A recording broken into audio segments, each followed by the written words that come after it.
À la une de cette édition de l'actualité, 50 logements sociaux sur le site de Basenko pour les journalistes et communicateurs. Une convention vient d'être signée dans ce sens entre le ministre de l'Urbanisme et de l'Habitat et la coopérative des journalistes et communicateurs. L'opération a pour but de permettre aux professionnels des médias de disposer de logements décents et à moindre coût. On voit cela dans quelques instants. En Afrique du Sud, Cyril Ramaphosa échappe à la censure. Le tribunal de Pretoria vient de suspendre l'ordonnance de la médiatrice de la République demandant au Parlement de censurer le président pour mensonge lors de la campagne pour la présidence du Congrès national africain, l'ANC. On en parle en fin d'édition. Bonjour, merci de suivre les informations de la mi-journée sur la télévision du Burkina. Un très bon appétit à vous qui êtes à table. Avant de développer tous ces titres, l'on se rend d'abord à la primature où le chef du gouvernement a reçu hier en audience le directeur exécutif du programme alimentaire mondial. David Bellé, en visite de travail au Burkina Faso, est allé échanger avec Christophe Joseph-Marie Dabiré sur plusieurs points, notamment sur le soutien de l'agence onusienne au secteur de l'éducation et de l'agriculture. Le point de ces échanges avec Césaire Carfo et Adama Koulibaly. Le programme alimentaire mondial PAM renouvelle sa disponibilité à accompagner le Burkina Faso. C'est l'information principale qui a été donnée au chef de gouvernement par son directeur exécutif David Bisley. Nous échangeons sur comment est-ce que nous pouvons faire en sorte que nous avons une situation meilleure pour le Burkina Faso. Donc c'est pour l'alimentation scolaire, le soutien aux petits agriculteurs, beaucoup plus de soutien et d'appui sur les questions de la nutrition. Il y a beaucoup de complexité dans la partie nord du pays et ça c'est très difficile, mais nous allons travailler pour répondre à ces questions-là, mais pas simplement. Il faudrait qu'on travaille un peu plus dans tout le pays. Votre pays a un leadership qui est très engagé, qui voudrait soutenir, qui voudrait voir avancer les choses. Nous allons faire des progrès et c'est ce que nous sommes en train de voir.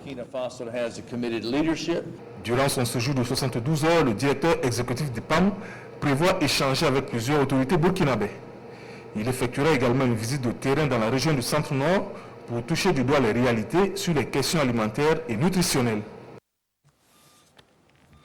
Signature ce matin donc à Ouagadougou d'une convention entre le ministère de l'Urbanisme et de l'Habitat et la coopérative des journalistes et communicateurs pour la construction de 50 logements sociaux sur le site de Basenko au profit des professionnels des médias. Le ministère s'engage ainsi à travers son appui à faciliter l'opération qui permet aux journalistes et communicateurs de bénéficier de logements décents à moindre coût. Témoin de ce moment, Issa Kafando, Adama Koulibaly. Cet acte scelle une convention entre le ministère de l'Habitat et de l'Urbanisme et la coopérative d'habitation des journalistes et communicateurs du Burkina. Cette convention va ainsi permettre de réaliser des logements sociaux au profit des journalistes et communicateurs. Il s'agit donc à travers cette initiative de favoriser l'accès de cette couche socio-professionnelle à un habitat décent et à moindre coût. Pour accéder à un logement, être membre, pouvoir démontrer que vous êtes journaliste ou communicateur, que ce soit du privé ou du public, peu importe, et que vous puissiez également pouvoir avoir un apport personnel pour aller dans l'acquisition du logement. Donc il y a plusieurs modes d'acquisition. Il y a le mode d'acquisition directe qui est, par exemple, si vous avez du cash, que vous puissiez pouvoir contribuer pour qu'on puisse construire votre logement. Si vous avez aussi un accompagnement avec des institutions bancaires, cela s'entend. Ou un autre mode qui est peut-être l'allocation-vente, son prix est fixé à 7 500 000. Le ministère en charge de l'habitat accompagne ce projet qui vient renforcer le programme national de construction de logements. Le ministère de l'Urbanisme et de l'Habitat va accompagner la coopérative en termes de fourniture de parcelles, en termes d'encadrement sur le plan des services techniques et de suivi des travaux donc, qui seront exécutés. Nous allons également, au niveau des institutions bancaires, apporter notre appui pour que le financement soit mis en place de manière à ce que, dans un très court délai, on puisse inaugurer ce que j'appellerais cette première tranche de la cité de la liberté Selon cette première convention, ce sont 50 logements sociaux qui seront réalisés sur le site de Basenko. Le vent de la commémoration du centenaire de la création de la Haute-Volta est passé par l'Est et à Fadangourma, l'on a ouvert le débat sur la thématique nationale de l'événement, mais également sur d'autres sujets, notamment sur l'historique de la création de la région de l'Est et aussi sur la culture de la cohésion sociale, le socle du vivre ensemble. On fait le point de toutes ces activités commémoratives avec Justin Tiendrevego, Joël Tendambiga et Ibrahim Sanou. 100 ans après la création de la Haute-Volta, actuelle Burkina Faso, ces acteurs font le point de notre passé en commun et en particulier celui de la région de l'Est. Ils veulent ainsi s'inspirer du passé pour mieux préparer l'avenir. 100 ans, c'est important dans la vie d'une nation. Le gouvernement a prescrit le comité d'organisation d'organiser des conférences dans toutes les régions. C'est pour permettre de prendre conscience de la création de ce territoire qui est le cadre territorial de réalisation de l'État-nation. Les deux panélistes du jour se sont focalisés sur les vicissitudes de la politique coloniale, sur la culture et la cohésion sociale. Le Gourmou était rattaché au Dahomey. Et après, on l'a rattaché au Sénégal, au Niger. Ensuite, le Gourmand était rattaché à la Haute-Volta, à sa création.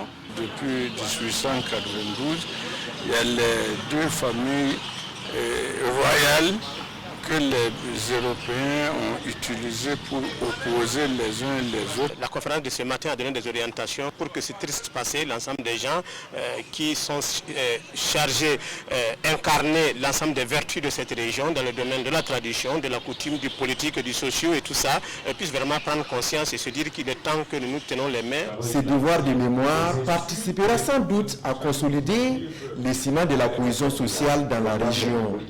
Et c'est à travers ces crosses populaires que les participants ont arpenté le principal artère de la ville de Fadangourma plus tôt dans la matinée. Autre actualité, accès à l'eau potable. Dans le Nord, l'Office national de l'eau et de l'assainissement relance son projet d'approvisionnement en eau à Ouéguia et à Séguéléga. Le projet de desserte en eau de ces villes qui a été mis en veille pour cause de difficultés financières est remis au goût du jour et ce, grâce au financement de l'Agence française de développement. L'étude de faisabilité bouclée, le rapport est en cours de validation. Reportage Issoufou Kaboré, Moussaki.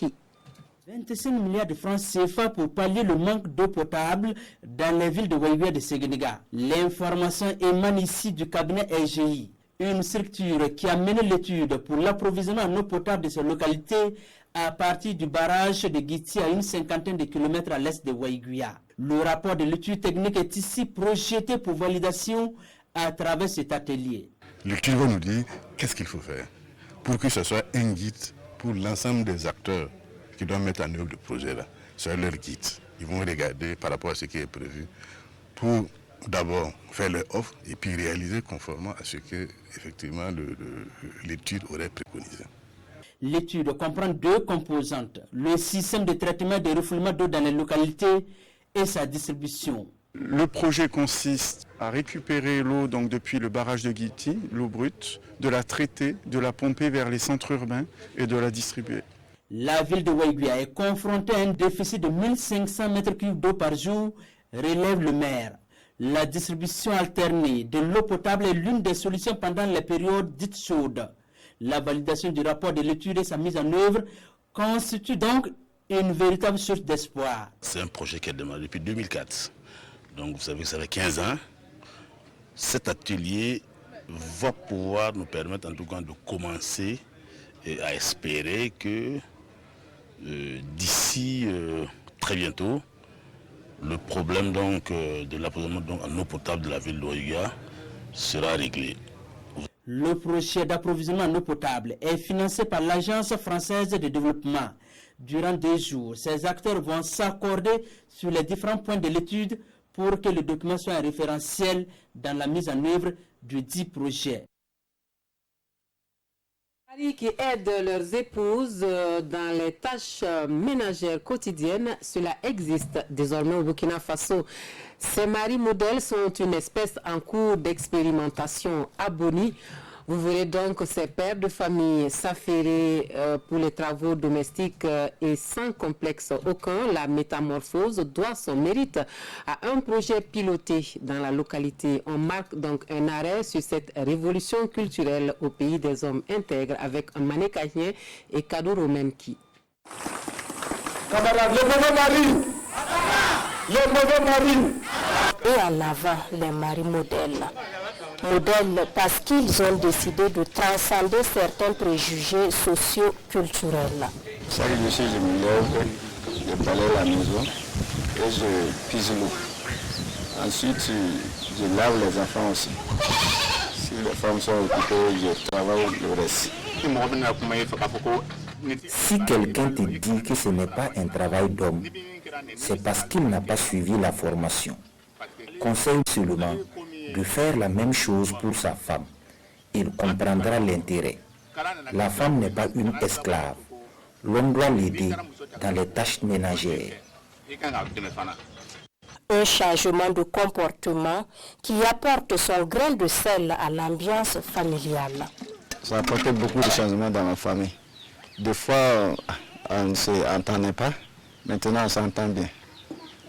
Il y a eu un profond changement. Le matin, pendant que je balaye la cour, lui, il allume le feu pour réchauffer la sauce. Avant la formation, voilà, les vieux et puis moi, on était un peu distants, voilà. Et je vais dire que non, on n'était pas, voilà, on ne descendait pas beaucoup sur la famille, quoi. Voilà, mais aujourd'hui, bon, voilà, ça a beaucoup changé. Dans la commune rurale de Boni, voir un homme puiser de l'eau, laver les enfants, faire la cuisine, faire la vaisselle ou balayer la cour est devenu monnaie courante. Une révolution socio-culturelle à mettre à l'actif d'un projet piloté dans la localité. Marceline Bondé est victime de violences faites aux femmes. Et c'est à cœur joie qu'elle accueille une telle métamorphose de la gente masculine à Boni. Je souhaite la bienvenue au projet parce que, comme dans l'école des maris, nous avons vu un terme sur la violence. Mais comme moi aussi j'ai été victime de la violence, mon mari m'a frappé jusqu'à casser la hanche. Donc c'est quelque chose que nous avons mis en position dans notre communauté, dans nos activités, pour que les hommes cessent à faire la violence, car la violence est très mauvaise. Le projet s'inscrit dans une approche genre afin de mieux impliquer les hommes dans la santé maternelle, néonatale et infantile. En parlant de mari modèle, on en voit, puisqu'on a constaté qu'il y a des hommes qui accompagnent leurs femmes au niveau du centre de santé. C'est une bonne chose parce que ça permet à la population de comprendre ce que nous faisons au CSPS, surtout au niveau des femmes enceintes.